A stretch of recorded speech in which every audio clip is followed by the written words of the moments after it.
টালা থানার ওসি গ্রেপ্তার হওয়ার পরে এবং আজকে যে ফরওয়ার্ড মামলা দিয়েছে সিবিআই, তাতে বলেছে পুলিশ এভিডেন্স ডিস্ট্রয় করেছে।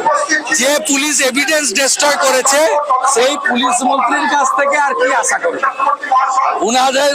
ওনারা একটা ইন্ডিপেন্ডেন্ট বডি, ওনারা যেটা ঠিক করবেন, উই হ্যাভ নো অবজেকশন। আমাদের মরাল সাপোর্ট ওদের উপরে আছে।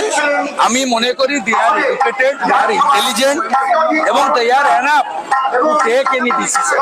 কিন্তু আমাদের যে ডিমান্ড, তার সঙ্গে জুনিয়র ডক্টরদের ডিমান্ডের কোনো মিল নেই।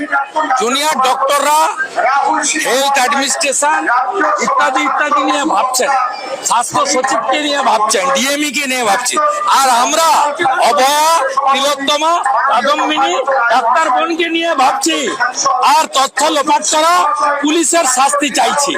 আর এগুলোর জন্য দায়ী মমতা ব্যানার্জি। আমাদের দুটো ডিমান্ড পরিষ্কার, লিডার অফ অপোজিশন বলছি, বিনীত গোয়েলকে অ্যারেস্ট করতে হবে, রিমান্ডে নিতে হবে, আর মমতা ব্যানার্জির পদত্যাগ চাই। আপনার জ্ঞাতার্থে আমি জানাই, আমি যেহেতু প্রথম মামলা করেছিলাম হাইকোর্টে, পরিবার পরে এসে যুক্ত হয়েছে। আমি যেহেতু প্রথম রাজ্যপালকে সিবিআই চেয়েছিলাম, সেই চিঠির মূলে চিফ জাস্টিসের কাছে পিল করেছিলাম। আগামীকাল আমার পক্ষ থেকে একজন সিনিয়র লয়ারকে আমি অ্যাপয়েন্ট করেছি, মিস্টার সিদ্ধার্থ লুথরা, তাকে অ্যাপয়েন্ট করেছি। আমরা কাল আশা করব সুপ্রিম কোর্ট ন্যায় বিচার দেবে, তথ্য প্রমাণকারী পুলিশ এবং স্বাস্থ্য দপ্তর, পুলিশ এবং স্বাস্থ্যমন্ত্রী, তার বিরুদ্ধে ব্যবস্থা হবে। ভারতীয় জনতা পার্টি 18 তারিখ থেকে লাগাতার প্রোগ্রাম করবে। 25 তারিখে হাজরা মোড় চলো, মানে কালীঘাট চলো। মুখ্যমন্ত্রী নিজের বাড়িকে অফিস বানিয়েছে, তাই এবারে সবাই হাজরার দিকেই যাবে।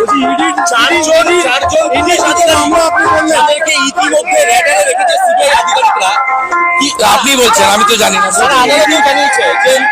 বিনীত গোয়েল, অভিষেক গুপ্তা, যে দুজন আইসি পড়াতে গেছিল, এদেরকে কাস্টডিতে নিতে হবে।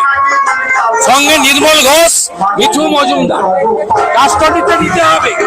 কাস্টডিতে নিতে হবে সুশান্ত রায়, শ্রমিক দে, বিরূপাক্ষ বিশ্বাস, যারা আরজি করে কেউ না হওয়া সত্ত্বেও 9 তারিখ সকালে ওখানে ইলিগাল ট্রেসপাসার হিসাবে আরজি করে ছবিতে দেখা গেছে। ইডি টালা থানায় সন্দীপ ঘোষের মামলা নিয়েছে, ওরা প্রেস করে বলেছে, না আমার কথা না, ইডির কথা। আরো একটা পিএমএলএ তে ইডি মামলা চালু করেছে, এসআইআর করেছে, যাতে এন্টার হেলথ রেকর্ড সামনে চলে আসে, including Mamata Banerjee, including SP Das. আমি 19 তারিখে সল্লেখ অফিস থেকে কিভাবে রাজীব সিনহা, মহুয়া ব্যানার্জিরা, কিভাবে নারায়ণ স্বরূপ নিগমরা মুখ্যমন্ত্রীর নির্দেশে হাজার হাজার কোটি টাকা চুরি করেছেন। এমনকি মহুয়া ব্যানার্জি এমপি ল্যাডের অ্যাম্বুলেন্স কিনতে গেছেন পাঞ্জাবে। আমি সব তথ্য আপনাদের হাতে